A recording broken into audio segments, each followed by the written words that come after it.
Welcome to Halima's Telling.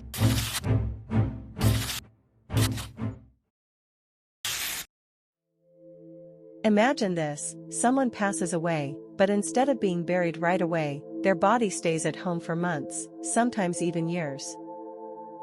They are dressed, cared for, and even spoken to, until the family is ready for the grand farewell.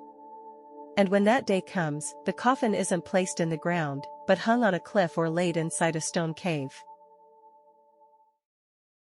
Strange? Beautiful? Or maybe both? Today, we're diving into one of the world's most fascinating funeral traditions, Rambu of Toraja, Indonesia. This tradition has existed since the 9th century AD, passed down for generations. For the Toraja people, Rambu Solo is not just a funeral, it is a massive cultural festival filled with music, dances, rituals, and spiritual beliefs. And yes, it also comes with a cost that will absolutely shock you.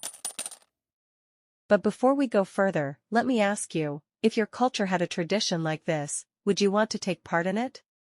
Drop your thoughts in the comments, I'd love to hear what you think. The Toraja people practice several kinds of burials. Some are laid underground, like most of us are familiar with. Some are placed inside caves carved into stone. Others are hung on cliffs, their coffins suspended high above the ground. And in the past, babies who had not yet grown teeth were buried inside the trunks of tara trees. This tree burial was deeply symbolic. The tara tree's white sap represented a mother's milk, and the tree itself was seen as a substitute womb. Sadly, this practice ended in the 1970s, but the ancient trees remain, still holding small wooden doors that once sealed the resting places of infants. Today, these trees are preserved as cultural heritage and even visited as tourist sites. Why such unique traditions? Several forces intertwine to shape the Toraja people's extraordinary burial customs. First, ancestral beliefs. For the Torajans, death is not the end, it is a passage. The higher a grave is placed upon the cliffs, the smoother the soul's journey into the afterlife. Each resting place carved into stone becomes a bridge between the earthly world and the spiritual realm. Second, social status. Burial sites are also a reflection of power and prestige. To be laid high within the rock is not only an honor, but a lasting reminder that one's influence in life echoes far beyond death. Third, geography. The very land of Toraja makes this tradition possible. Towering cliffs and rugged mountains are more than just landscapes, they are sacred guardians, offering eternal homes carved into their stone walls. Fourth, religion and family ties. And finally, faith and kinship shape the final resting place. In families of mixed beliefs, some may lie in the ground while others rest in the cliffs.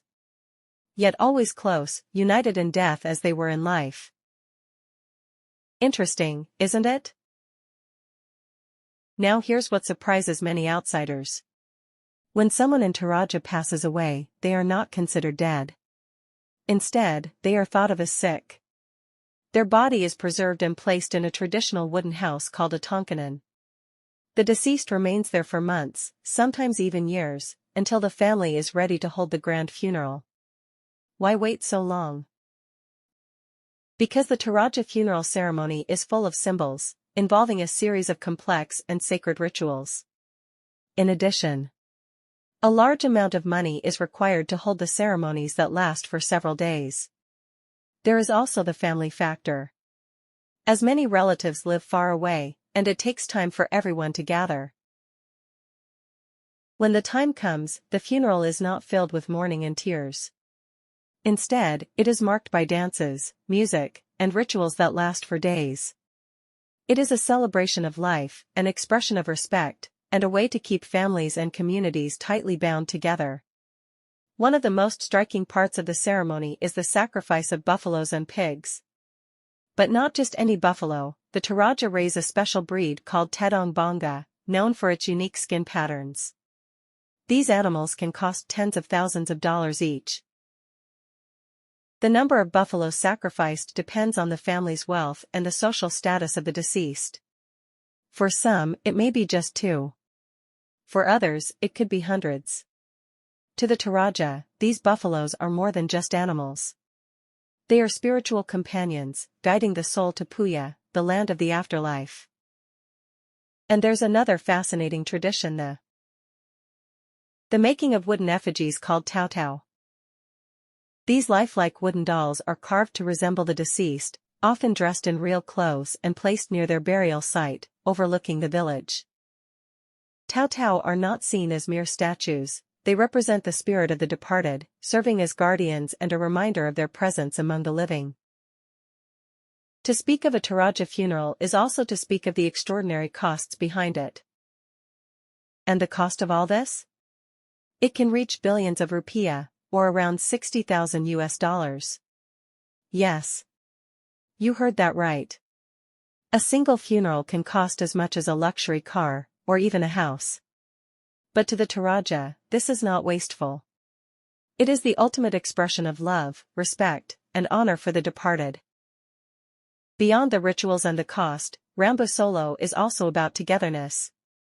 Families come from all over the world to reunite. Villages gather in music, dance, and feasting. For a few days, the boundary between the living and the dead seems to dissolve. And in the end, the coffin is carried to its final resting place, whether on a cliff, inside a cave, or sometimes in the ground.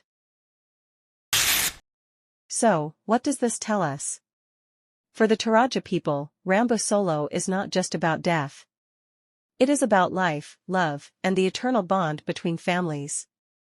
While many cultures see funerals as moments of sorrow, here they are moments of beauty and honor.